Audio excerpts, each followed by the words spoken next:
Hello दोस्तों, कैसे हैं आप लोग। Welcome back to my YouTube channel. दोस्तों आज भी हम लोग कंटिन्यू रखते हैं कॉम्प्लेक्स एनालिसिस के प्रीवियस ईयर के क्वेश्चन पेपर का सॉल्यूशंस करेंगे। और मेरी कोशिश रहेगी कि इसके थ्रू जो इसके पीछे का जो दोस्तों थियोरी है उसको मैं बहुत अच्छे से आप लोगों को उसके कॉन्सेप्ट को बहुत अच्छे से क्लियर करवा पाऊँ। ठीक है दोस्तों, तो प्लीज़ आप लोग बने रहें और वीडियोज अच्छी लगे तो अपने दोस्तों को जरूर शेयर करें। देखिए दोस्तों, ये था एक सीएसआर यूजीसी नेट जून 2012 में एक क्वेश्चन आया था। देखिए दोस्तों, ये करवाने का मेरा मकसद ये नहीं है कि सिर्फ क्वेश्चन करके आप खुश हों ले। मेरा ये कहने का अर्थ है कि इसके पीछे का जो थ्योरी है वो आपको बहुत अच्छे से समझ में आ जाए, कि आप लोगों को ये हेल्प करे एकेडमिक्स में या कॉम्पिटिटिव फील्ड में, जिस भी फील्ड में आप लोग जाए बहुत अच्छा करे, एक्सेल करें। ओके दोस्तों, तो देखिए हमारा पावर सीरीज दिया हुआ है। पावर सीरीज का फॉर्मेट इस टाइप का होता है, कहता है कन्वर्जेज इफ। कहता है पावर सीरीज कहां पे कन्वर्ज करेगा। दोस्तों ये रीजन ऑफ कन्वर्जेंस, जिसको आप डोमेन ऑफ कन्वर्जेंस भी बोलते हैं या इंटरवल रियल में बोलते हैं, इंटरवल ऑफ कन्वर्जेंस, तो ये पूछ रहा है। इस बेस पे दोस्तों एग्जैक्ट ऐसा ही क्वेश्चन था दोस्तों 2011 में एक मैंने क्वेश्चन करवाया था। ये 12 का देखिए, आराम से देखिए, यहाँ पे भी 2n दे दिया है तो कमाल की बातें कर दिया है। ठीक है दोस्तों, समझते हैं आराम से, ठंडे दिमाग से देखिए दोस्तों। इसको मैं an लेट कर लेता हूं। an equals to 3 to the power -n। तो आप लोगों को पता है रेडियस ऑफ कन्वर्जेंस निकालने के लिए आप लोग क्या फॉर्मूला यूज करते हैं, limit n tending to infinity an plus 1 by n, या लिमिट सुपेरियर क्या करते हैं दोस्तों 1 बाय। आपको जो अच्छा लगे दोस्तों वो यूज कर लीजिए, ठीक है ना। तो दोस्तों यहां से देख लीजिए, इसका अगर हम लोग करेंगे तो क्या मिल जाएगा, यहां से 1 बाय आर अगर हम कर दें और limit n tending to infinity दोस्तों 3 टू द पावर -n और 1 बाय n कर देंगे तो डायरेक्टली बन जाएगा। ऐसे जो भी आप जो अच्छा लगे आप लोगों को ये कर लीजिए। आप लोगों को पता है अगर ये एग्जिस्ट करता है तो ये भी एग्जिस्ट करता है। तो दोस्तों ये वाला क्या हो जाएगा, n इज गोन तो 3 to the power -1, so can I write 1 by 3। तो दोस्तों यहाँ से देखिए r क्या मिल गया 3। लेकिन दोस्तों मैंने पिछले क्लास में आप लोगों को बहुत अच्छे से इसको समझाया था कि थोड़ा सावधानी रखिएगा पेपर में, कि n का कुछ k टाइम्स लिख देता है तो हमको प्रॉब्लम है। दोस्तों इसके लिए मैंने एक चीज आप लोगों को लिखवाया था कल के प्रीवियस लेक्चर में। यहाँ पे क्या करें आप लोग कि एक कॉन्सेप्ट को यूज करना है आपको, यूजिंग दोस्तों an z - a to the power, मान लीजिए दोस्तों इसका सेंटर मैंने कुछ a ले लिया, n है, और दोस्तों इसका जो रेडियस ऑफ कन्वर्जेंसी है वो r है। दोस्तों इसका मैंने रेडियस ऑफ कन्वर्जेंसी r लिखा है। इफ ये कंडीशन है देन ये मैंने आप लोगों को लिखवाया था कि an जो होगा दोस्तों z - a to the power n k। दोस्तों इसका जो रेडियस ऑफ कन्वर्जेंसी हो जाएगा now r to the power, ये k टाइम्स है दोस्तों, तो यहाँ पे 1 बाय k बन जाएगा। देखिए 2 टाइम क्वेश्चन आ रखा है तो कहीं ना कहीं ये बहुत ही ज्यादा इंपॉर्टेंट रोल प्ले करता है, इसलिए दोस्तों मैंने ये बताया, तो ये जरूर याद रखें आप लोग। चलिए दोस्तों इसका यूज करते हैं हम।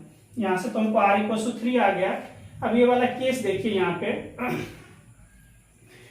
तो यहां से हमारा यहां से एक बातें कंफर्म हुई कि दोस्तों किसका रेडियस ऑफ कन्वर्जेंसी क्या हो सकता है, तो लेस और इक्वल टू r है ना दोस्तों, ये 3 हो सकता है। कहाँ गया दोस्तों ये 3। लेकिन दोस्तों अभी तक हमारा बना नहीं है ये जो केस स्टडी है ना 2 वाला केस, तो उसके थ्रू दोस्तों ये क्या बन जाएगा, ये वाला यहाँ पे लगा दीजिएगा कि दोस्तों जैसे इस वाले केस में z - 1 to the power n वाले केस में तो हमारा बन रहा है 3, तो 2 वाले केस में क्या बन जाएगा दोस्तों 3 पे पावर 1 बाय 2, तो ये दोस्तों बन जाएगा √3 है ना, 3 पे पावर 1 बाय 2। यहां तक समझ में आया दोस्तों। नहीं तो आप लोग यहाँ लिख लें बकायदा, limit 3 to the power n - 1 z - 1 to the power n का दोस्तों इसका रेडियस ऑफ कन्वर्जेंसी क्या है 3। तो दोस्तों इसके थ्रू यहाँ पे क्या आ जाएगा 3 to the power n - 1 z - 1 to the power 2n। तो 2n का टपल क्या है दोस्तों, n का मल्टीपल 2 है, तो 3 पे पावर 1 बाय 2 दैट इज √3। तो दोस्तों ये हमारा बना रेडियस ऑफ कन्वर्जेंसी √3। अब दोस्तों ये तो आ गया, तो इंटरवल ऑफ कन्वर्जेंसी कैसे लिखते हैं दोस्तों, z माइनस a जो भी हमारा सेंटर होता है लेस और इक्वल टू r, ये वाला लिखते हैं। And you have to check whether at the boundary point, ये मैंने दोस्तों पिछले लेक्चर में ये बातें करा था कि ये मान लीजिए मॉड ऑफ z, ये सेंटर a है, रेडियस r है, r यूनिट का। तो दोस्तों ये वाला जो चीज है इस पे कर भी सकता है और नहीं भी कर सकता है, लेकिन ये आपको पता है इसके बाहर तो हमेशा ही क्या करता है, डाइवर्ज करता है, और इसके अंदर दोस्तों कन्वर्ज करता है, मोर ओवर अब्सोल्युटली कन्वर्जेंट होता है। ये दोस्तों मैंने पिछले क्लास में इसके बारे में बातें करी थी। प्रॉब्लम क्या है दोस्तों, इस पे है ना, इस बाउंड्री पे इसको प्रॉब्लम है, इस पे कन्वर्ज करेगा कि नहीं करेगा, you have to check there. तो आराम से चेक कर लेते हैं दोस्तों। एक्चुअली क्या है, इसका वैल्यू √3 यहाँ पे रख दीजिए इस इक्वेशन में। तो दोस्तों ये मैं रख रहा हूँ यहाँ पे, देखिए 3 to the power -n और z माइनस ए, यहाँ से देखिए दोस्तों z माइनस ए का जो वैल्यू है √3, इक्वालिटी में रख रहा हूँ क्योंकि इक्वालिटी पे ही चेक करना है। तो यहाँ पे रख दीजिए z minus 1 to the power जो n लिखा है दोस्तों, z minus 1 to the power दोस्तों क्या लिखा है, स्क्वायर करके लिखा हुआ है। तो इसका वैल्यू देख लीजिए, इसका पहले वैल्यू कितना हो जाएगा दोस्तों, √3 to the power 2n, और इसका लगा दीजिए ये वाला फॉर्मूला जो दिया हुआ है दोस्तों। ये देखिए 3 to the power -n, ये √3 से ये कैंसिल आउट हो गया, तो क्या बचा 3 to the power -n 3 to the power n। So can I write n equals to 0 to infinity, ये 1 बन गया। तो दोस्तों 1 + 1 + 1 + how many times, infinitely many times. तो क्या आ गया दोस्तों, इन्फिनिटी आ गया, है ना। इन्फिनिटी मतलब नॉट फाइनाइट, तो डज नॉट बिलोंग, है ना। तो दोस्तों ये तो इन्फिनिटी आ गया इसका, है ना, सम इन्फिनिटी आ गया, तो ये फाइनाइट रहा नहीं। So not finite means diverge. तो दोस्तों किस पॉइंट पे ये डाइवर्ज कर गया, इस बाउंड्री पे। ये जो दोस्तों हमारा बाउंड्री है इस पे ये क्या है, डाइवर्जेंट। तो दोस्तों यहां से डाइवर्जेंट कर गया, तो हमारे पास क्या रह जाएगा केस, ये इक्वलिटी खत्म हो जाएगा, और क्या बचेगा, स्ट्रिक्ट इनइक्वालिटी। तो दोस्तों ये क्या है, इसका रीजन या डोमेन ऑफ कन्वर्जेंस। आप देख लीजिए कहां पे ऑप्शन है, ये वाला ऑप्शन। पार्ट बी का था दोस्तों, तो ज्यादा कुछ सोचना था नहीं आपको। मुझे उम्मीद है दोस्तों ये आपको बहुत अच्छे से समझ में आ गया होगा, बहुत ज्यादा अच्छा आपको कॉन्सेप्ट क्लियर करा होगा ये वाला चीज। ठीक है दोस्तों, अगला क्वेश्चंस करते हैं। यहाँ पे कुछ भी प्रॉब्लम होगा तो आप लोग कमेंट करके बता सकते हैं कि सर हमें समझ में आया या नहीं आया। ठीक है दोस्तों, तो आगे करते हैं, अगला क्वेश्चंस करते हैं। दोस्तों ये देखिए जून 2012 का हमने क्वेश्चंस लिया है। ये मत सोचिएगा कि ये सिमिलर क्वेश्चंस है दोस्तों। 2011 वाला एक अलग टाइप का क्वेश्चन था दोस्तों। उसमें क्या था, इसमें v दिया हुआ था, इसमें देखिए दोस्तों u दिया हुआ है। कुछ बिल्कुल सेम टू सेम टाइप का दिया हुआ था क्वेश्चन। देखिए क्वेश्चन का क्या पूछ रहा है, if a function going from c to c be a complex valued function of the form, function का फॉर्म ऐसा है uxy plus iota vxy, this is the real part and this is imaginary part. Suppose that ux is given by 3x square y, then you have to check whether f cannot be a holomorphic on C for any choices of the V. Second asks f is holomorphic on C for suitable choice of the V. F is holomorphic on C for all choices of the V. And fourth one says U is not differentiable. दोस्तों अगर आपने हमारे previous lecture को देखा होगा तो मुझे नहीं लगता है कि आपको कुछ भी प्रॉब्लम होने वाला है इस क्वेश्चन में। विद इन अ सेकेंड बन जाएगा, लेकिन मैं थोड़ा सा आपको कॉन्सेप्ट के साथ इसको अच्छे से क्लियर कर देता हूं।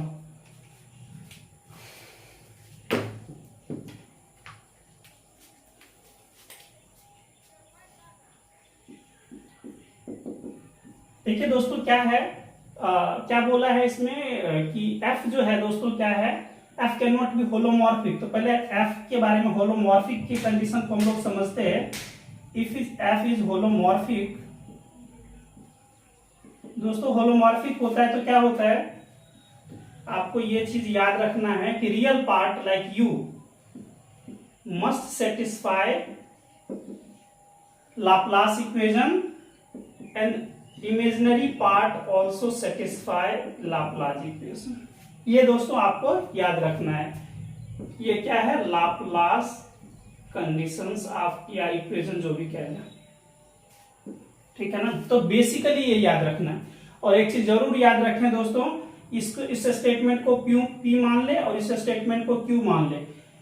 अगर ऐसा है holomorphic, then both conditions should be satisfied at a time, and moreover if negation of Q implies negation of P भी होता है। इसमें से दोनों में से दोस्तों एक भी अगर फेल हो गया तो याद रखें ये एंटायर जो हमारा चीज है वो भी फेल होगा। Are you getting this one? अगर दोस्तों ये फेल हो जाता है, दोनों में से एक भी फेल होगा तो ये भी फेल होगा। ये दोनों कंडीशन दोस्तों एक ही टाइम पे पास करना चाहिए, ये बहुत कंडीशन है, ठीक है ना। चलिए इसके पीछे का थ्योरी आपको समझ में आ गया। Now come to the questions. Questions करते हैं दोस्तों। देखिए ये क्या दिया है हमको, u दिया हुआ है, तो देख लें आप लोग। u है दोस्तों आपको 3x² y, तो हम लोग पहले पार्शियल डेरिवेटिव x के कॉरेस्पॉन्ड निकालते हैं। 3 2 जा 6y है ना, 6xy हो गया। Again find double derivative with respect to x, so now it becomes 6y, ठीक है ना। अब uy निकाल दें दोस्तों आप लोग, तो uy क्या हो जाएगा 3x²। u डबल y दोस्तों क्या बन जाएगा, double derivative with respect to y becomes 0, ठीक है। v तो गिवन है नहीं तो ज्यादा सोचना ही नहीं है आपको। Now check uxx plus uyy is it 0 और नॉट। दोस्तों इस दोनों का सम कर दीजिए, 0 plus 6y becomes 6y। Now what is the problem, और पेपर में ज्यादा नहीं सोचना। अगर क्वेश्चन में नहीं दिया है कि x और y 0 और नॉन 0 तो बिल्कुल बोदर नहीं होना है दोस्तों। ये जब दे दिया कि uxx plus uy equals to 6y है ना, दैट इज नॉन 0, ठीक है ना। मतलब हुआ कि देखिए दोस्तों एक भी फेल हो गया, ये फेल हो गया, एक भी फेल हुआ तो ये भी फेल हो जाएगा, ठीक है ना। Negation of Q implies negation of P, तो दोस्तों ये फेल तो ये भी फेल। मतलब F may not be holomorphic for any choices of the youth है। तो दोस्तों V के कॉरेस्पॉन्ड पूछेगा कि चाहे आप V कुछ भी रख दें, चाहे 0 रखें नॉन 0। आप दोस्तों देख लीजिए यहाँ पे कि मान लीजिए V का वैल्यू 5 रख दिया, मान लिए, तो Vxx 0 हो गया, Vyy 0 हो गया मान लीजिए। लेकिन क्या इसका इफेक्ट पड़ेगा? मान लीजिए यहाँ पे हमने ये रख दिया Vxx plus Vyy equal to 0, ये हो भी 0 जाए तो भी तो एक कंडीशन फेल हो रहा है। मान लीजिए दोनों कंडीशन पास होता तभी तो हम लोग बोलते हैं, है ना, इस वाले कंडीशन के थ्रू। अगर दोनों पास होगा तो होगा, अदरवाइज नहीं होगा। अगर F होलोमॉर्फिक है तो both condition should be passed eight a time, but one of them is failed, that means what, F cannot be holomorphic for any choices of the V. Still V can be 0 or non-zero, does not affect on the not holomorphic functions of the F. तो इसको दोस्तों ये याद रखना है आपको कि चाहे V 0 रखे नॉन 0 रखे कुछ भी प्रॉब्लम नहीं है ना, क्योंकि ये नॉन 0 आ गया। तो दोस्तों पहला ही ऑप्शन है F cannot be holomorphic on C for any choices of the V. V can be 0 or non-zero, does not affect. बस हो गया, 1 मिनट का काम था। फिर पूछता है F is holomorphic on C for suitable choice of the B। चाहे कुछ भी रखे, सुइटेबल रखे या ना रखे, कुछ हो ही नहीं रहा है ना, क्योंकि U जो है, U इसके पास कुछ कंडीशन ही नहीं छोड़ा V के लिए कि V चाहे 0 हो या नॉन 0 हो, है ना, होलोमॉर्फिक बनाने के लिए। तो ये चीज इसके पीछे का थ्योरी समझ लीजिए दोस्तों। F is holomorphic on all choices of the B, कुछ नहीं है ना, जब सुइटेबल नहीं हुआ तो ऑल का तो छोड़ ही दे। और ये बोलता है U इज नॉट डिफरेंशिएबल। आपको दिख रहा है दोस्तों कि U first time second time partial derivative exist कर रहा है, तो ये नॉट डिफरेंशिएबल की क्या बात नहीं दोस्तों। पार्ट बी का आंसर था, तो सिंगल आंसर था। तो F can not be holomorphic on C for any choices of the U। तो ये दोस्तों जरूर याद रखें आप, ठीक है ना, कि जो सही इसका कंडीशंस है होलोमॉर्फिक के लिए वो दोस्तों याद रहना जरूरी है। ठीक है दोस्तों, नेक्स्ट क्वेश्चन करते हैं।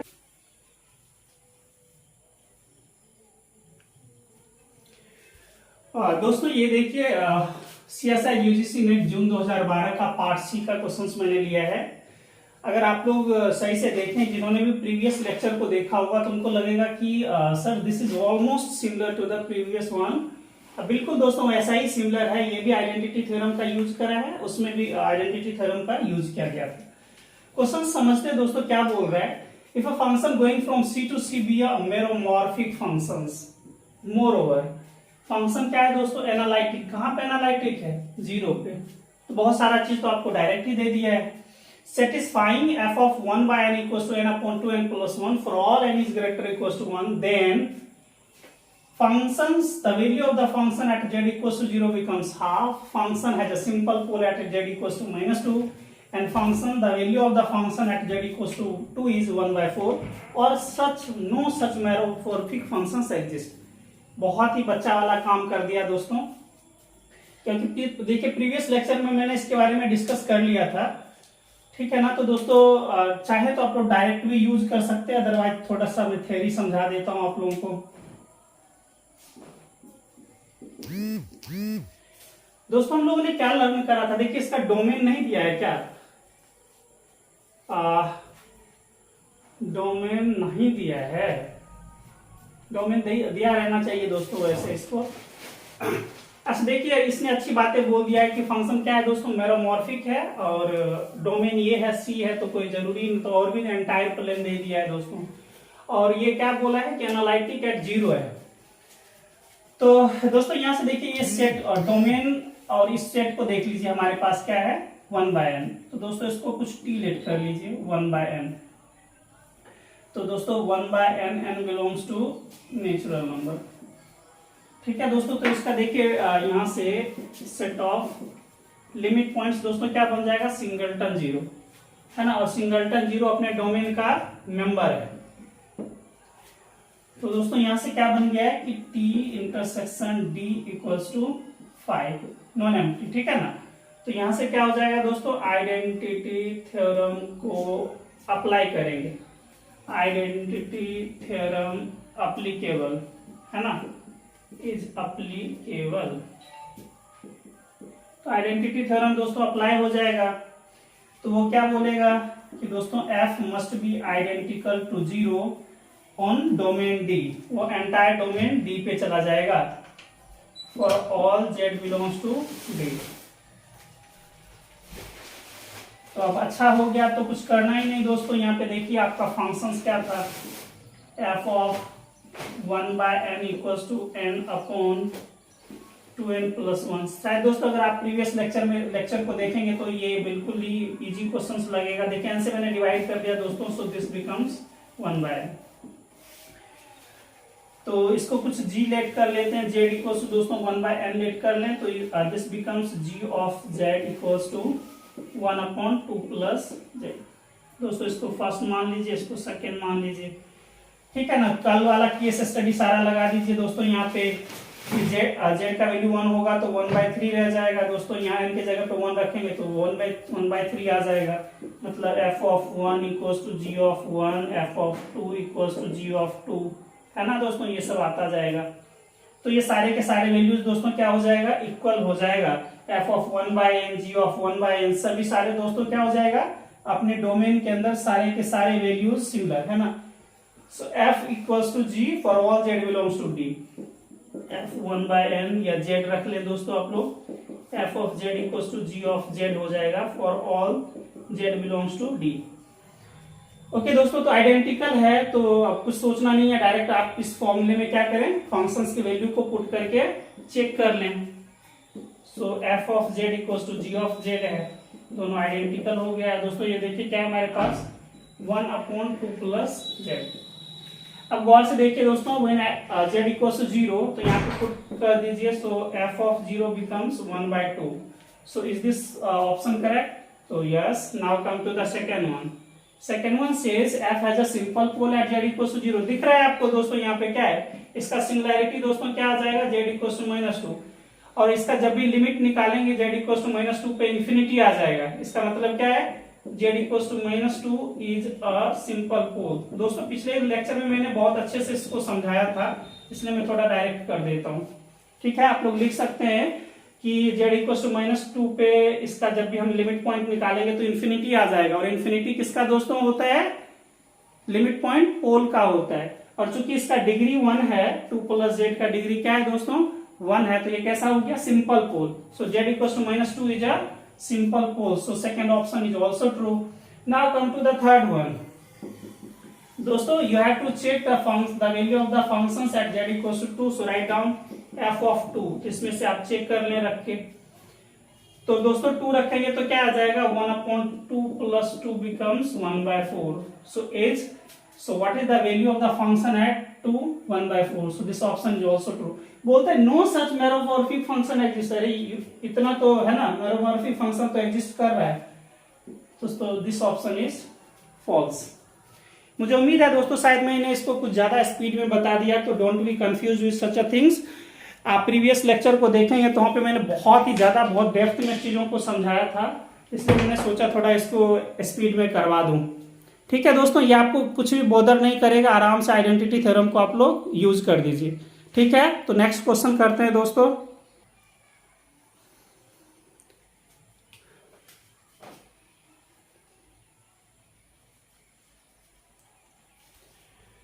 दोस्तों ये देखिए पार्ट सी का एक क्वेश्चन था 2012 जून का। Let F be an entire functions. दोस्तों so what is the key point here, entire function is an entire function. और बोलता है if imaginary part of the function is non negative then, तो ये क्या होगा कंडीशंस कि real part of function should be constant, function is constant, और F is identically zero, और first time derivative should be non zero constant. तो दोस्तों ये प्रीवियस लेक्चर को आप रियली देखें, बहुत ही ज्यादा हेल्प मिलेगा। क्वेश्चंस देखते हैं दोस्तों। ये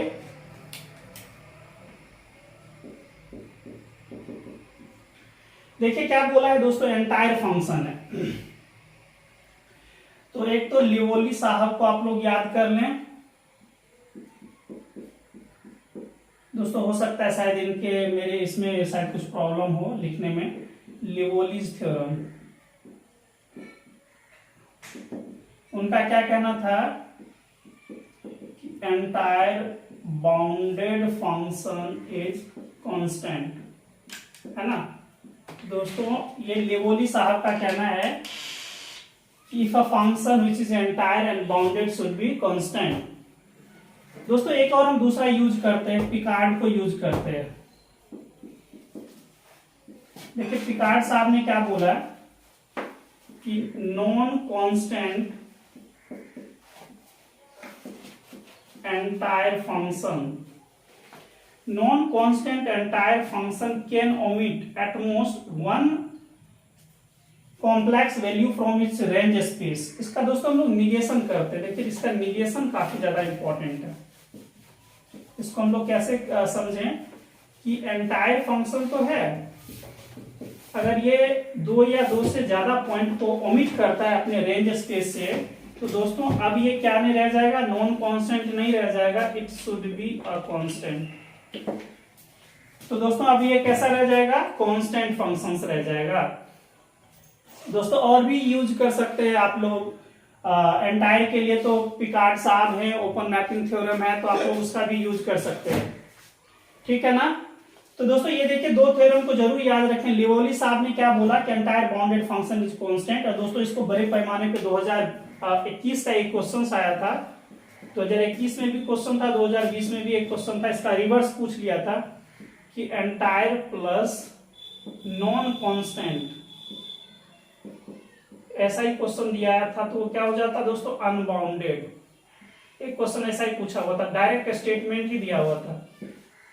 तो कभी कभी इसका रिवर्स बहुत ज्यादा इंपॉर्टेंट रोल प्ले करता है, so you must memorise all the things. ठीक है ना। So entire and non constant function should be unbounded. ये क्वेश्चंस 2021 और 20 में भी आ रखा है। दोस्तों पिकार्ड वाला थ्योरम को जरूर याद रखें कि non constant entire function can omit at most one values from its range space. इसी को मैंने निगेशंस लिखा है। negation of q implies negation of p. That means what? If entire functions can omit at least 2 values from its range space, that means what? 2 or more than 2 अगर values को अपने range space से दोस्तों अगर omit करता है तो function now be constant। तो दोस्तों अब ये जो function है वो constant रह जाएगा। बस इसका दोस्तों अप्लाई कर देना, अपने आप बन जाएगा। देखिए कैसे बनता है दोस्तों। पहला क्या बोला, ये देखिए एंटायर तो दिया हुआ है, और दूसरी बात यहाँ पे इसने ये बोल दिया है कि इमेज जो है ना दोस्तों वो ग्रेटर इक्वल टू 0 है। तो फंक्शंस हम लोग कैसे बनाते हैं दोस्तों, f of x y equal to u x y plus iota v x y. देखिए उसका इमेजिनरी पार्ट क्या है, v, so imaginary part of the function is v, और इसके बारे में क्या बोल रहा है, नॉन नेगेटिव है। अच्छी बात है, नॉन नेगेटिव दे दिया। चलिए दोस्तों हम लोग एक प्लेन बना लेते हैं, आर्गुलेंट प्लेन, इसको u बना दीजिए दोस्तों, ये रियल एक्सिस, ये इमेजिनरी एक्सिस। क्या बोला है दोस्तों, u is greater equal to 0, तो किसकी बातें करेगा, सिर्फ ऊपर वाले की बातें करेगा, ये सारा है ना, ऊपर भाग रहा है ना, ये वाला दोस्तों हमारा, ये पूरा प्लेन कहिए, ये सब आ गया। तो दोस्तों इसने ओमिट क्या करा, ये जितना भी है ये सबको ओमिट कर दिया, ये ओमिट करा। So how many points are omitting, they omits, this functions omits uncountably many points. तो दोस्तों ये जो पॉइंट्स को ओमिट करा, they are uncountably many points, मतलब जिस पॉइंट को ये छोड़ रहा है, रहने दे रहा है, इसको तो इसने सबमिट करा, इसको एक्सक्लूड कर दिया। तो कितने पॉइंट्स को दोस्तों ये एक्सक्लूड कर रहा है, अनकाउंटेबली मेनी पॉइंट्स। आपको कितने पॉइंट की जरूरत थी, अगर दो भी पॉइंट को इसने क्या करा, ओमिट कर दिया है, तो कोई भी एंटायर फंक्शन अगर अपने रेंज स्पेस से दो भी पॉइंट को अगर एक्सक्लूड करता है, तो फंक्शन कैसा रह जाएगा दोस्तों, कांस्टेंट रह जाएगा।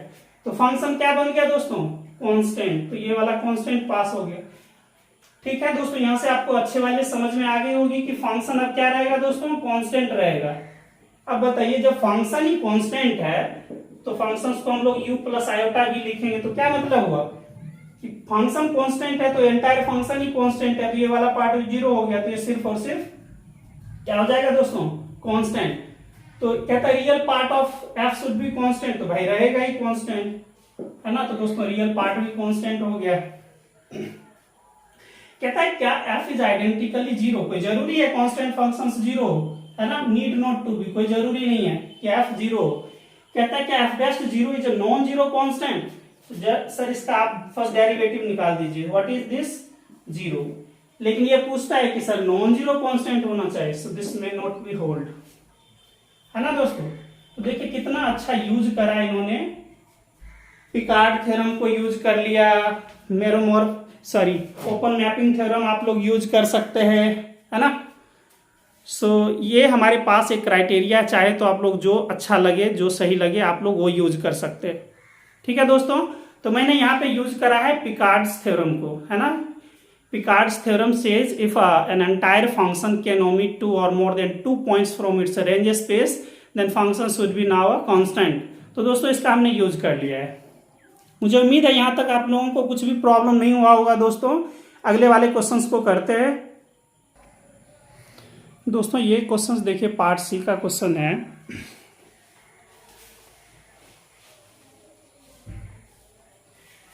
दोस्तों इस क्वेश्चन में देखिए इसका स्टेटमेंट क्या बोलता है, function going from d to d. दोस्तों क्या क्या की पॉइंट है वो आप लोग देख लें। एक तो होलोमॉर्फिक है, पता है ना होलोमॉर्फिक क्या होता है, कि function is holomorphic only then Laplace equation holds. और दोस्तों देखिए इस पे 2 पॉइंट्स दिया हुआ है, एक तो 0 है, दूसरा हाफ है। इस पे भी बोलता है इसका वैल्यू 0 है, इसके पे भी बोल रहा है इसका वैल्यू 0 है। इसमें मेन इंपॉर्टेंट चीज है 2 पॉइंट्स। और यहाँ पे देखिए इसका दोस्तों डोमेन दिया है z belongs to c such that mod of z is strictly less than 1, है ना। यूनिट रेडियस का एक डोमेन दिया है। Then which of the following statements are correct, तो पूछता है कि कौन सा स्टेटमेंट करेक्ट है। कहता है जो डेरिवेटिव लेंगे और इस पॉइंट पे इसका मॉडुलस क्या 4/3 होगा, 0 पे 1 होगा, लेस और इक्वल टू 1 होगा, या दोनों कंडीशंस होल्ड करेगा, या f of z equal to z for all z belongs to d। दोस्तों बिल्कुल एग्जैक्टली ऐसा ही क्वेश्चन मैंने करवा रखा है, सिर्फ उसमें एंट्री डिफरेंट था, इसमें एंट्री डिफरेंट है। तो जब भी डेरिवेटिव की दोस्तों आप बातें बोले, डेरिवेटिव की बातें बोले, और जब भी ये 2 पॉइंट्स दे दिया जाए, तो you must aware of this things that they are talking about the Schwarz Pick lemma. तो श्वार्ज़पीक लेमा का दोस्तों ये स्टेटमेंट है, इसको ये जरूर याद रखें कि डेरिवेटिव का जो मॉड लेंगे वो लेस और इक्वल टू होता है दोस्तों 1 माइनस मॉड ऑफ जेड का whole square upon 1 minus F of Z का whole square upon 1 minus mod of Z का होल स्क्वायर।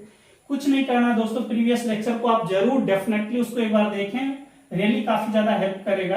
दोस्तों पहला देखते हैं, इस पॉइंट पे आप बातें कर रहा है at z equal to half पे रख के देख लीजिए, इसमें एफ डैश हाफ दोस्तों क्या बनेगा, लेस और equal to 1 minus F of half का whole square upon 1 minus half का होल स्क्वायर।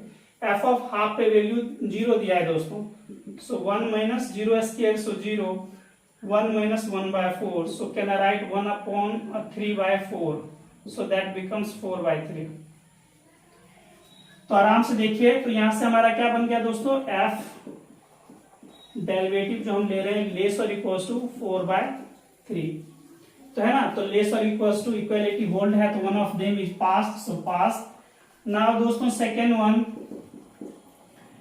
0 पे आप चेक कर लीजिए, जेड इक्वल्स टू 0 पे, सो एफ डैश 0 का मॉडुलस लेंगे, लेस और इक्वल्स टू फंक्शन में वैल्यू पुट कर दीजिए, एफ ऑफ 0 का होल स्क्वायर अपॉन 1 माइनस 0 का whole square equals to 1 minus F of 0 is 0, so write down 0 upon 1 minus 0 becomes 1। So दोस्तों यहाँ से क्या आया, एफ डैश 0 का वैल्यू जो आया लेस और इक्वल्स टू 0, सॉरी लेस और इक्वल्स टू दोस्तों 1। तो देखिए ये है क्या, ये भी है, कहता है क्या बोथ पास कर रहा है, यस बोथ पास कर रहा है, एंड लिखा हुआ है this and this condition both satisfied at a time. Okay, तो 3 तो ऑप्शन हो गया। Now come to the fourth one, f of z equals to z for all z belongs to d. कहता है क्या एफ ऑफ जेड जो है क्या आइडेंटिटी फॉर्म करता है। दोस्तों देख लीजिए क्या ऐसा है, देखिए एफ ऑफ 0 पे तो 0 दिया है, क्या हाफ पे हाफ दे रहा है, नहीं दे रहा है, सो ये कंडीशंस होल्ड नहीं करेगा। एफ ऑफ जेड जो बोला दोस्तों कि एफ ऑफ जेड जेड होगा for all z belongs to d. D के अंदर देख लीजिए, ये डी क्या है दोस्तों, यूनिट मॉडुलस का है, तो 0 भी डी का मेंबर है, हाफ भी डी का मेंबर है, 0 भी डी का मेंबर है दोस्तों, हाफ भी डी का मेंबर है, तो क्या एफ ऑफ 0 इक्वल्स टू 0 हो रहा है और f of half equals to half हो रहा है। ये तो हो रहा है दोस्तों, ये नहीं हो रहा है ना, तो एक भी कंडीशन फेल है, तो ये फेल है, तो ये दोस्तों फेल हो गया, ठीक है ना, क्योंकि f of z equals to z hold नहीं कर रहा है। So how many options are true दोस्तों, 1 2 and 3, so 3 options are true and fourth one is false. मुझे उम्मीद है दोस्तों आपको ये बहुत अच्छे से समझ में आ गया होगा। कुछ भी प्रॉब्लम होगा, नहीं समझ में आए तो जरूर आप लोग कमेंट करके बताएं, ठीक है दोस्तों। अगला क्वेश्चन करते हैं दोस्तों। ये देखिए 2012 जून में 2 क्वेश्चन रह रहा है, एक ये क्वेश्चन है और एक और सिंगुलैरिटी बेस्ड करके क्वेश्चन है। तो इस क्वेश्चन को समझिए दोस्तों। इस क्वेश्चन को बताने से पहले एक बार जरूर मैं कहना चाहता हूं कि प्लीज करके इससे जो पहले वाला लेक्चर है ना दोस्तों, वो जरूर आप देखें, they definitely help you a lot, बहुत ही ज्यादा मदद करेगा, क्योंकि वहां पे मैंने थ्योरी बहुत ज्यादा अच्छे से समझाया है, तो जरूर उसको देखें दोस्तों आप लोग एक बार। दोस्तों यहां से मैं आपको समझा रहा हूं, शायद कुछ प्रॉब्लम ना हो। दोस्तों इस सब के बारे में आपको पता है कि ये अपर हाफ प्लेन है, ये लोअर हाफ प्लेन है, ये राइट हाफ प्लेन है, और दोस्तों ये lower half left half plane है। थोड़ा सा मैं आपको यहाँ पे लिख देता हूं,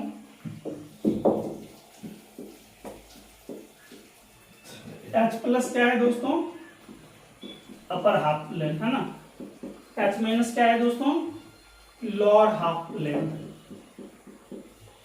और L प्लस क्या है दोस्तों, राइट हाफ प्लेन, और L माइनस क्या है दोस्तों, लेफ्ट हाफ प्लेन, ठीक है। तो दोस्तों इसको जरूर याद रखें।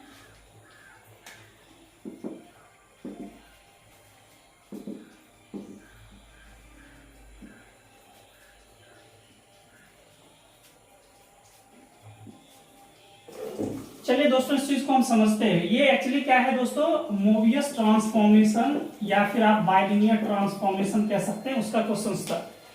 हम लोगों ने प्रीवियस लेक्चर में दोस्तों एक बहुत ही ज्यादा अच्छा वाला शॉर्ट ट्रिक्स दिया था, और मैंने बोला था कि ये रियली में काफी ज्यादा इंपॉर्टेंट है, तो दोस्तों उसका मैं यूज कर रहा हूं। मैंने आप लोगों को एक शॉर्ट ट्रिक्स बताया था, इंपॉर्टेंट रिजल्ट क्या था दोस्तों, कि if any bilinear transformation that is AZ plus B upon CZ plus D रहे दोस्तों, और आपको पता है कि मोबियस ट्रांसफॉर्मेशन के लिए कंडीशंस क्या होता है, AD minus BC is always non zero. अगर ऐसा होता है दोस्तों तो इसको क्या बोलते हैं, ये बाइलिनियर ट्रांसफॉर्मेशन फॉर्म करता है। कुछ अच्छे से समझ लीजिए, AD माइनस BC दोस्तों जीरो होता है तो ये क्या बन जाता है, कांस्टेंट फंक्शंस होता है, तो ये तो अपन को चाहिए नहीं। थर्ड दोस्तों देखिए यहाँ पे ये जो चीज है, यहाँ से काफी ज्यादा इंपॉर्टेंट चीज है, if AD minus BC is strictly less greater than 0, तो ये मैंने आप लोगों को दोस्तों बताया था इसमें कि दो रूल चलेगा, H प्लस को H प्लस पे लेके जाएगा दोस्तों, और सेकेंड H माइनस को H माइनस पे लेके जाएगा, अपर हाफ को अपर हाफ पे और लोअर हाफ को लोअर हाफ पे ले जाएगा। If AD minus BC is strictly less than 0, तो दोस्तों ये भी दो कंडीशंस रखेगा। क्या बोलेगा, H प्लस को दोस्तों ये H plus one two H minus, H plus maps one two H minus, and second H minus को कहां पे ले जाएगा दोस्तों, H प्लस पे। तो ये जरूर आप याद रखें, बहुत ही ज्यादा आपको हेल्प करेगा, बहुत ही ज्यादा दोस्तों। तो इसको आप VVI लिख सकते हैं, ठीक है दोस्तों। तो इस कंडीशंस को यूज करना है, यूज कीजिएगा तो ये विद इन अ सेकेंड ये क्वेश्चन बनेगा। देखिए यहाँ पे आपके पास क्या दिया हो, when you are comparing to this equation then A should be 2, B is 1, है ना। A दोस्तों क्या है, 2 है, B हमारा 1 है, C 5 है, C equals to 5 and D is what 3। Now you have to check AD minus BC। What is AD minus BC दोस्तों, AD तो cross multiplication 2 into 3 minus BC दोस्तों 5 into 1। So what we are getting here दोस्तों, 6 minus 5 becomes 1, that is greater than 0, है ना। तो अभी आपको क्या मिला, if AD minus BC is greater than 0, ये वाला रूल मिल गया। तो ये क्या बोलेगा दोस्तों, H प्लस को H प्लस पे लेके जाएगा और H माइनस को H माइनस पे लेके जाएगा। अब देख लीजिए ये रिजल्ट कहाँ दिया हुआ है। तो ये पहला ही ऑप्शन है दोस्तों कि H प्लस को H प्लस पे लेके जाएगा और H माइनस को H माइनस पे लेके जाएगा। H plus two H minus ये हो नहीं सकता, H प्लस को L प्लस पे हो नहीं सकता, H प्लस को L प्लस माइनस पे नहीं हो सकता। तो पार्ट सी का क्वेश्चन था दोस्तों, लेकिन इसमें सिंगल एक मतलब एक ही ऑप्शंस करेक्ट है दोस्तों। समझ में आया ये चीजें, मुझे उम्मीद है दोस्तों आपको बहुत बेहतर तरीके से ये बातें समझ में आई होगी। एक लास्ट क्वेश्चन है दोस्तों इसका 2012 का, उसको करके फिर इसको स्टॉप करेंगे, ठीक है दोस्तों। दोस्तों ये मैं लास्ट क्वेश्चन लिया हूं 2012 जून का। देखिए थोड़ा सा टॉपिक इसका अलग है, सिमुलैरिटी से क्वेश्चन है दोस्तों, सॉरी। तो दोस्तों ये इसको थोड़ा अच्छे से देख लीजिए दोस्तों। इसमें देखिए क्या बोल रहा है, at z equals to 0 functions दोस्तों ये दिया e to the power z by 1 minus cos z has, क्या क्या है इसके पास, देखिए 4 ऑप्शन है। पार्ट सी का क्वेश्चन है दोस्तों, रिमूवेबल सिमिलैरिटी या पोल है, और बोलता है third an essential similarity, fourth बोलता है the Laurent expansion of the function around z equals to 0 has infinitely many positive and negative power of z। क्या बोला है कि लॉरेंज सीरीज एक्सपेंशन जो बनेगा दोस्तों उसमें z पे पावर जो है पॉजिटिव भी इनफाइनाइटली मेनी है और नेगेटिव भी इनफाइनाइटली मेनी है। तो इसको बताने से पहले दोस्तों मैं थोड़ा सा कुछ चीजें आपको क्लियर कर दूं दोस्तों। जब हम लॉरेंज सीरीज एक्सपेंशन बनाते हैं तो उसमें क्या होता है दोस्तों, कुछ एनालिटिक पार्ट होता है और कुछ प्रिंसिपल पार्ट होता है। एनालिटिक पार्ट में जो भी होता है हमेशा कांस्टेंट जो पावर होता है दोस्तों वो पॉजिटिव होता है, और प्रिंसिपल पार्ट में नेगेटिव पावर होता है। और प्रिंसिपल पार्ट डिसाइड करता है ना सिमिलैरिटी को, है ना। अगर कोई भी पावर नेगेटिव नहीं होता है दोस्तों तो उसको उस केस में हम लोग क्या बोलते हैं कि ये रिमूवेबल सिमिलैरिटी है।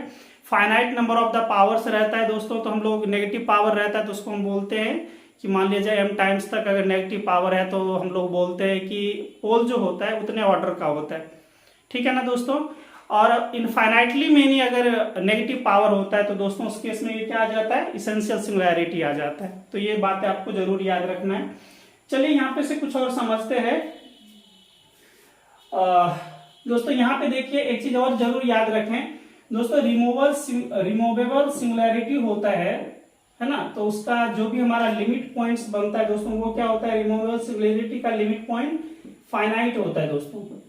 इतना मैं डेप्थ में नहीं लेके जा रहा हूँ सारा डेफिनेशन के थ्रू, बस एक रफ आइडिया दे रहा हूँ कि रिमूवेबल सिमिलैरिटी होगा तो उसका दोस्तों लिमिट पॉइंट फाइनाइट होगा। Moreover Laurent series expansion बनाएंगे तो उसमें कोई भी नेगेटिव पावर नहीं रहेगा।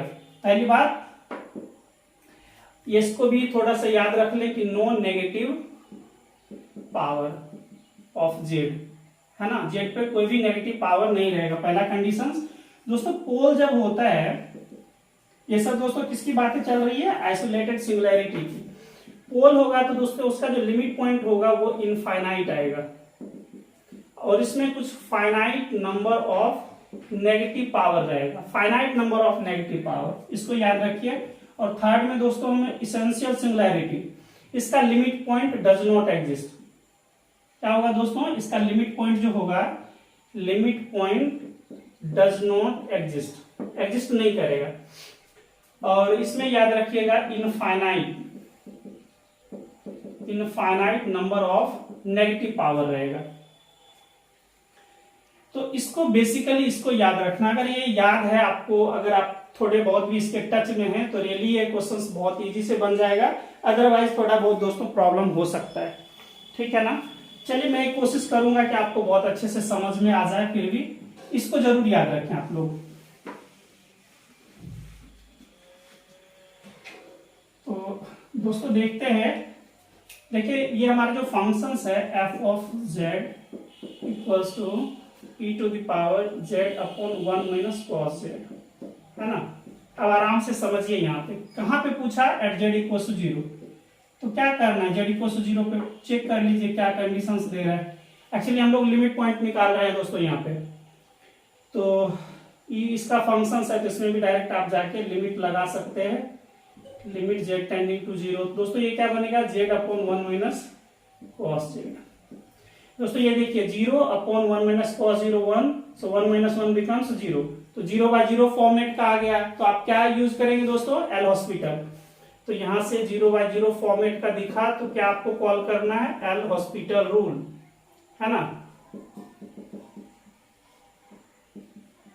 तो दोस्तों वहां से क्या बनेगा, e टू द पावर कर दीजिए, इसका डिफरेंशिएशन 1, नीचे का डिफरेंशिएशन इसका 0, कॉस का minus sine, minus minus plus, तो दोस्तों ये बन गया। और इस पे लिमिट लगा दीजिए, लिमिट जेड टेंडिंग टू 0। अब दोस्तों यहां से देखिए क्या मिल रहा है, when z tending to 0 1/0 sine 0 0, सो ये क्या बन गया 1/∞, मतलब डज नॉट एग्जिस्ट, ठीक है दोस्तों। तो लिमिट क्या हुआ दोस्तों, does not exist, limit exist नहीं कर रहा है। अब दोस्तों जब लिमिट हमारा एग्जिस्ट नहीं कर रहा है तो हम लोग क्या बोलेंगे, कहा हमारा ये देखिए कंडीशंस, ये अभी मैंने 3 रूल लिखाया था कि लिमिट फाइनाइट होगा दोस्तों, तो क्या होगा, है ना, लिमिट फाइनाइट होता है तो removal singularity, limit finite, limit infinite होता है दोस्तों, तो वहां पे हम लोग क्या बोलते हैं, लिमिट इनफाइनाइट होता है दोस्तों तो बोलते हैं कि पोल रहता है। और लिमिट डज नॉट एग्जिस्ट, अगर लिमिट एग्जिस्ट ही नहीं करता है दोस्तों तो हम लोग क्या बोलते हैं, उस कंडीशंस में क्या हो जाता है, इसेंशियल सिंगुलैरिटीज होता है। तो दोस्तों ये हमारा तो पहला चीज क्लियर हो गया कि दोस्तों ये इसेंशियल सिंगुलैरिटी है। चलिए ये क्लियर होने के बाद देखिए ये जो ही क्लियर हो गया, इसेंशियल सिंगुलैरिटी अगर जो ही हो गया तो ये तो चीज को खत्म ही कर दिया, है ना फाइनाइट लिमिट पॉइंट्स आया ना हमारा इनफाइनाइट आया, फिर दोनों केस खत्म है। अब ये चेक करने वाली बात है, फोर्थ रह गई है। फोर्थ में मेरे को ये चेक करना है कि जो जेड पे पावर होगा वो इनफाइनाइटली मेनी नेगेटिव और पॉजिटिव है या नहीं।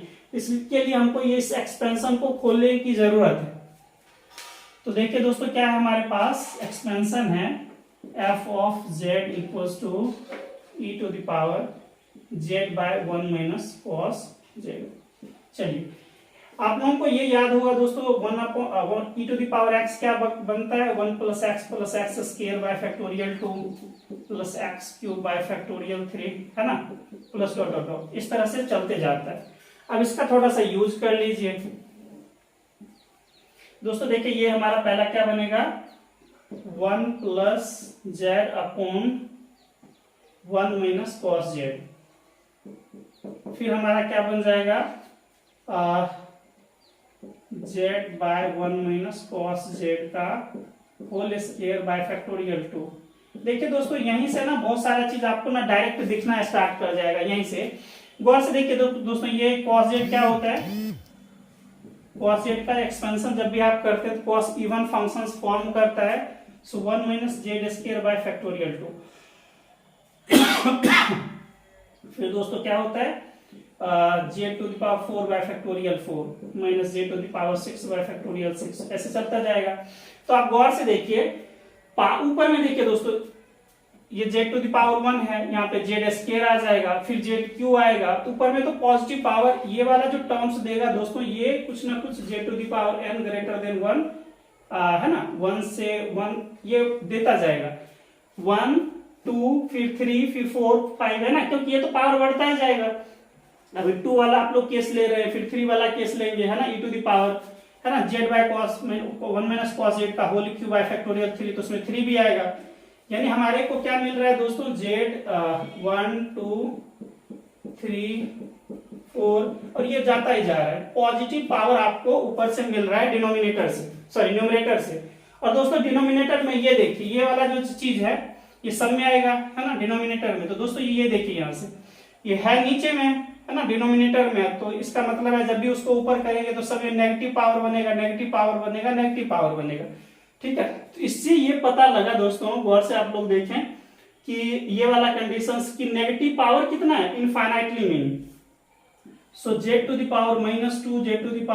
-4 -6, तो दोस्तों ये भी इनफाइनाइटली मेनी नेगेटिव पावर दे रहा है, infinitely many negative power of z। तो यहां से दोस्तों देखिए इनफाइनाइटली मेनी पॉजिटिव भी पावर आ रहा है, infinitely many positive power of z। तो यही है लॉरेंस सीरीज एक्सपेंशन में हमको क्या क्या मिला दोस्तों, कि Lawrence series expansion around z = 0 हम लोगों को क्या मिल रहा है दोस्तों, यहाँ पे कि इनफाइनाइटली मेनी नेगेटिव पावर भी मिल रहा है और infinitely many positive power of z भी मिल रहा है, बोथ मिल रहा है। ठीक है, तो इसका अर्थ हो गया कि दोस्तों ये भी ऑप्शन सही है। मुझे उम्मीद है दोस्तों आप लोगों को रियली में बहुत ही अच्छे से समझ में आया होगा ये चीजें। कहीं ये मैंने 2012 जून का जो पेपर था वो सब मैंने करवा दिया, और कुछ भी प्रॉब्लम होगा तो दोस्तों आप लोग जरूर कमेंट करके बताएं, आपकी कोई सजेशंस हो, कहीं वीकनेस मुझे दिखाई पड़े आप लोगों को कि यहाँ पे सर आपको इम्प्रूवमेंट करने की जरूरत है, तो जरूर बताएं। अगर आप लोगों में से कोई दोस्त जो हमारे चैनल पे न्यू विजिट कर रहे हैं, अगर उनको वीडियोस रियली में अच्छा लग रहा है, उनको लग रहा है कि नहीं हमारे काम की चीज़ है, तो प्लीज़ करके सब्सक्राइब करें और अपने दोस्तों को जरूर इन्फॉर्म करें कि अगर है ना, अगर आपको लगता है कि उनके लिए रियली में काफ़ी ज़्यादा बेनिफिशियल हो सकता है तो रियली उनको इन्फॉर्म करें। दोस्तों मैंने टेलीग्राम का लिंक डाल दिया है, तो आप लोग उस पर टाइमली आप विजिट करते रहें, क्योंकि मैं ज़्यादा करके वीडियोज वहाँ पे अपडेट कर देता हूँ। ठीक है दोस्तों, तो मिलते हैं अगले वीडियोज में, लेकिन मेरी कोशिश है कि आप लोगों के लिए अच्छे से अच्छे कंटेंट लेके आऊँ। दोस्तों आज मैंने एक रियल एनालिसिस का भी ओपन सेट, नेबरहुड और क्लोज सेट का एक वीडियोज अपलोड किया है। ठीक है, तो उसको भी जरूर देखें, काफ़ी ज़्यादा आपको हेल्प करेगा। मुझे उम्मीद है कि बहुत ही ज़्यादा आपको कॉन्सेप्ट क्लियर कर देगा। और दोस्तों ये मैंने 9 क्वेश्चंस मैंने लिया है 2012 जून कॉम्प्लेक्स एनालिसिस का, जो रियली में ही आपको बहुत सारे कॉन्सेप्ट को बहुत अच्छा करेगा। ठीक है दोस्तों, तो मिलते हैं अगले वीडियोस में। तब तक के लिए आप लोगों से गुजारिश है कि हमारे चैनल को जरूर अपने दोस्तों के साथ शेयर करें। ठीक है दोस्तों, तो रखते हैं, गुड बाय, टेक केयर। अपने दोस्तों का, अपने फैमिली का ख्याल रखें, और जहाँ पे भी हैं अच्छे से रहें, स्वस्थ रहें। और मैं हमेशा ही बोलता हूँ कि जीवन के प्रति हमेशा आशावान रहें, सकारात्मक रहें, अच्छा सोचें। ठीक है, और डेफिनेटली आप अपने नॉलेज को जरूर इन्हांस करेंगे और अपने फील्ड में बहुत ज़्यादा अच्छा करेंगे। ठीक है दोस्तों, तो रखते हैं, मिलते हैं अगले वीडियोज़ में। दोस्तों थोड़ा ये पार्ट देख लीजिए, नेगेटिव पार्ट थोड़ा सा इस पे छूट गया था।